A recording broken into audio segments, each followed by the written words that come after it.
Karibu katika tafakari ya neno la Mwenyezi Mungu, Dominika ya 13 ya mwaka A wa Kanisa. Ujumbe tunaopata katika masomo ya Dominika: kuwa mkarimu kwa wahubiri wa neno la Mwenyezi Mungu upate baraka na mafanikio katika maisha. Kuwa mkaidi na mwenye kiburi kwa wajumbe wa neno la Mwenyezi Mungu upate laana ufe. Somo la kwanza linatoka katika kitabu cha pili cha Wafalme sura ya 4 aya ya 8 hadi ya 11 na ya 14 hadi ya 16. Somo hili linatueleza kuhusu kisa cha mwanamke mmoja Mshunami mwenye cheo na ambaye alikuwa ni tajiri.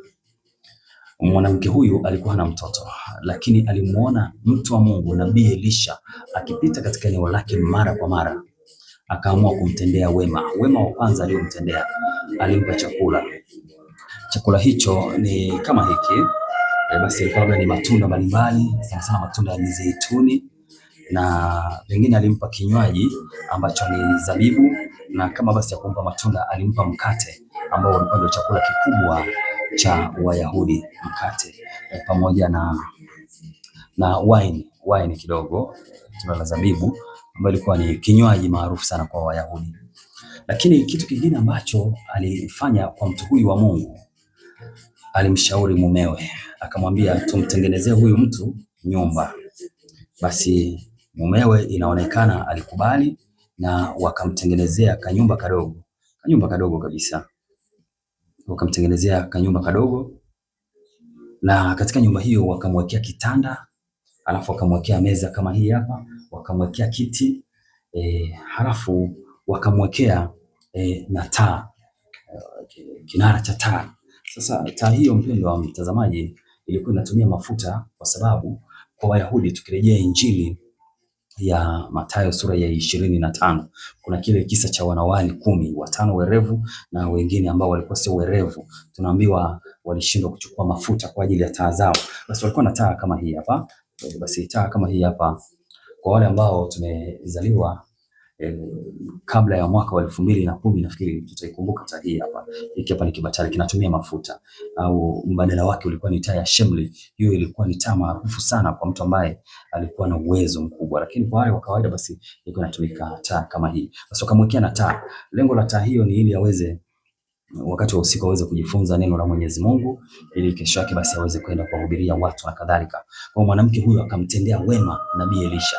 Nabii Elisha akamwahidia kupata mtoto mwaka unaofuata, na ikawa hivyo. Mwanamke huyu ambaye alikuwa tajiri, lakini alikuwa na mtoto, mwaka uliofuata akawa na mtoto, na mtoto huyo kwa bahati mbaya sana alikufa, lakini Nabii Elisha alimfufua. Somo la Injili linatoka kwa mwinjili Mathayo sura ya 10 aya 37 hadi ya 42. Somo hili lina sehemu kuu mbili. Sehemu ya kwanza inatupa sifa za mhubiri wa kweli, kama Nabii Elisha alivyokuwa mhubiri wa kweli, aliishi maisha ya kawaida tu.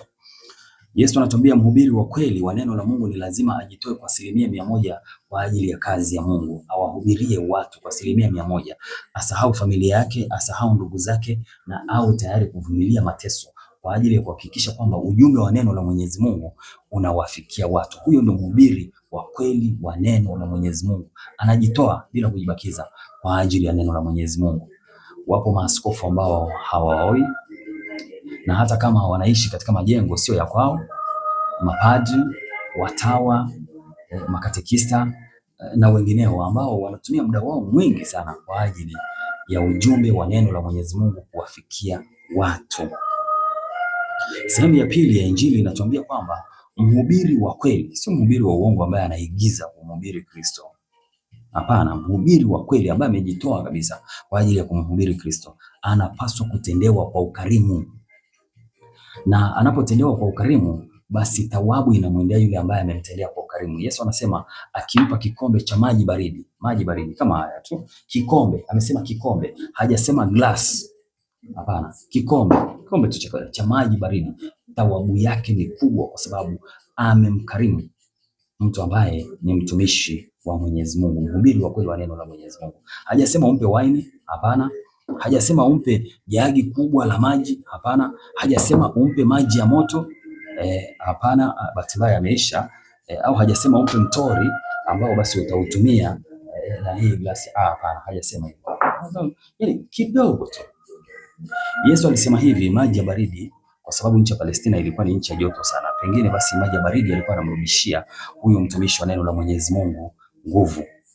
Alisema maji ya baridi, yakimaanisha kwamba ni kitu ambacho mtu yote anaweza akamsaidia mtumishi wa neno la Mwenyezi Mungu katika hali yake yoyote. Anaweza akakosa vitu vingine vyote, lakini walau maji anaweza akayapata. Tendo la upendo kwa mtumishi wa Mwenyezi Mungu, na mtu anayetenda hivyo, basi thawabu yake ni kubwa. Somo la pili linatoka katika waraka wa Mtume Paulo kwa Warumi sura ya 6 aya ya 3 hadi ya 4 na aya ya 8 hadi ya 11. Somo hili linatueleza kwamba watu wote ambao wamebatizwa wamekuwa viumbe vipya katika Kristo na wanapaswa kuikimbia dhambi na kuishi katika hali ya upendo, kupendana wao kwa wao. Ni ujumbe upi mahususi tunaoupata katika masomo ya leo? Moja, tuwe wakarimu kwa wahubiri wa kweli wa neno la Mwenyezi Mungu tupate baraka.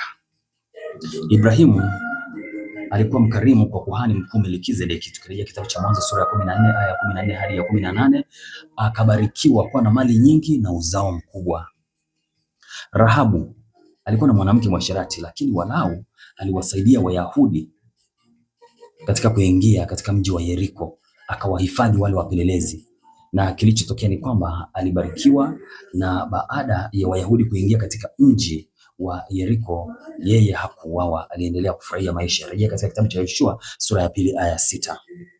Mama mmoja mjane wa Sarepta alikuwa mkarimu kwa nabii Eliya, na kwa sababu hiyo mafuta aliyokuwa nayo kidogo hayakuisha, na hata mtoto wake alipokufa nabii Eliya alimfufua. Rejea katika kitabu cha kwanza cha Wafalme sura ya 17. Naaman ambaye alikuwa ni jemedari mkuu wa jeshi la Waaramu, mara ya kwanza alikuwa mkaidi kwa nabii Elisha, lakini alipojishusha na akamuona ni mtu wa Mungu, akatia agizo lake, aliponywa ukoma wake. Rejea katika kitabu cha pili cha Wafalme sura ya 5. Mwanamke mmoja ambaye alikuwa anafanya kazi ya kushona nguo anaitwa Dorcas, katika kitabu cha Matendo ya Mitume sura ya 9. Alikuwa mwema sana kwa mitume. Alipokufa alifufuliwa na mitume kwa sababu ya wema wake, na hata watu walilia kwa sababu ya wema wake. Jambo la pili, kuwa mkaidi, kuwa na kiburi kwa watumishi wa Mwenyezi Mungu, maaskofu, mapadri, watawa, makatekista, viongozi wa jumuiya, viongozi wa kamati tendaji ya parokia, viongozi wa vyama vya kitume na mtu mwingine yeyote ambaye ni mwema. Kuwa na kiburi na mkaidi kwake, upate laana ufe. Mke wa Loti alikuwa na kiburi kwa Ibrahimu, ambaye Mungu alimwagiza wakati wanakimbia kutoka katika nchi ya Sodoma na Gomora wasiangalie nyuma. Yeye akaangalia nyuma, kilichomtokea aligeuka akawa nguzo ya chumvi. Familia ya Akani ilimtukana Musa, kilichotokea walimezwa na ardhi. Familia yote, ardhi ilipanuka na wao wakazama, na ardhi ikajifunga, na mambo yakaendelea kama kawaida, wakazikwa kwa namna ya asili ya namna hiyo. Rejea katika kitabu cha Hesabu sura ya 16 aya 33. Askari waliotumwa na mfalme Ahazia kwenda kuongea na Eliya alipokuwa mlimani, waliongea naye bila adabu, na kilichowatokea, Eliya aliomba moto ushuke kutoka mbinguni na ukawaangamiza wote. Rejea katika kitabu cha pili cha Wafalme sura ya 1. Baadhi ya vijana fulani ambao walikuwa hawana nidhamu, Eliya alikuwa ni mtu mwenye kipara, walimtania Eliya wakasema, pita huko mzee wa upara. Elisha akawalaani, na papo hapo mbwa mwitu wakatokea wakawala wale vijana. Rejea katika kitabu cha pili cha Wafalme sura ya 2. Mfalme Ahabu na mkewe walikaidi ujumbe wa nabii Eliya, na kilichotokea, nchi ilikosa mvua kwa muda mrefu. Rejea katika kitabu cha kwanza cha Wafalme sura ya 16, 17, 18 na 19. Lakini haikutosha, walikufa na damu yao ikalambwa na mbwa. Rejea katika kitabu cha kwanza cha Wafalme sura ya 10, sura ya 21. Rejea katika kitabu cha kwanza cha Wafalme sura ya 21 na kitabu cha pili cha Wafalme sura ya 9. Anania na Safira waliwaambia mitume uongo, matokeo yake walikufa wote wawili, mtu na mke wake. Rejea katika kitabu cha Matendo ya Mitume sura ya 5. Mfalme Herode alimuua mtume Yakobo na kuwatesa wale Wakristo wa kanisa la mwanzo. Rejea katika kitabu cha Matendo ya Mitume sura ya 12 aya 2. Kilichomtokea, akiwa anawahutubia watu, minyoo walimla akaoza na minyoo wakamzika na akafa pale pale. Rejea katika kitabu cha Matendo ya Mitume sura ya 5 aya 23. Mfalme Nero aliwaua mitume Petro na Paulo mwaka wa 64 baada ya kuzaliwa Kristo.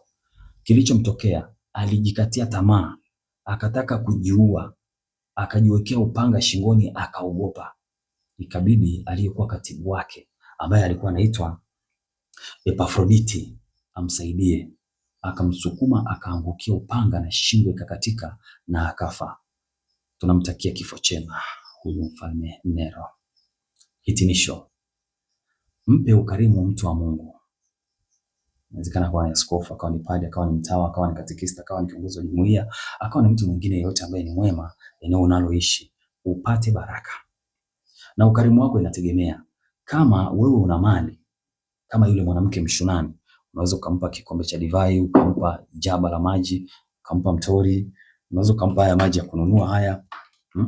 Na badala ya kumpa taa kama hii, basi unaweza ukampa taa ambayo ni ya kisasa kidogo, ukampa meza kama hii, kiti, ukampa hata kompyuta, hata vifaa vya kurekodia kama hivi hapa na kadhalika, ili aweze kutangaza ujumbe wa neno la Mwenyezi Mungu. Kama hali yako ni ya chini, usijali. Yesu amesema unaweza ukampa kikombe cha maji, hata 100, hata 200. Umemkirimu mtu ambaye anatangaza ujumbe wa neno la Mwenyezi Mungu, na kwa namna hiyo utapata baraka. Haijalishi wingi wa mali ulizonazo, unaweza ukatoa kidogo au unaweza ukatoa kingi, lakini kumsaidia huyu mtu wa Mungu aweze kutangaza ujumbe wa neno la Mwenyezi Mungu. Na uhuru ni wako. Rejea kitabu cha Kumbukumbu la Sheria sura ya 30 aya kwanza hadi ya 19. Uchague baraka uweze kuishi, ama uchague laana uweze kufa. Uchague uhai ama uchague kifo. Ukichagua uhai utawatendea wema watu ambao ni wema.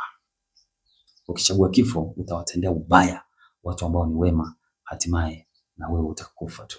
Hata kama umewaua, mwisho wa siku na wewe utakufa tu. Na mahali utakapoingia sasa inategemea kama ulitubu ama hujatubu. Mpendwa mtazamaji, nakutakia Dominika njema ya 13 ya mwaka A wa kanisa. Ni kuombe usisahau kununua kitabu chako cha Shajara ya Watakatifu na Sikukuu. Kitabu hiki kwa kweli kina historia ya watakatifu wa kila siku hadi katika uadhimishaji, kwamba ni kumbukumbu, ni sherehe, ni sikukuu, ni kumbukumbu ya hiari, na kina picha za watakatifu wote. Kwa mfano tarehe 9 Aprili ni mwenye heri Katarina Faron aliyezaliwa mwaka 1913 hadi mwaka 1944 na alikuwa ni bikira na shahidi. Historia yake imeandikwa hapa sana. Alafu ni mwombezi wa watoto na wanaoteswa kwa sababu za kiimani na watakatifu wengine wa leo. Kitabu hiki ni shilingi 12,000. Nakutakia Dominika njema na kubariki Mungu Mwenyezi, Baba na Mwana na Roho Mtakatifu.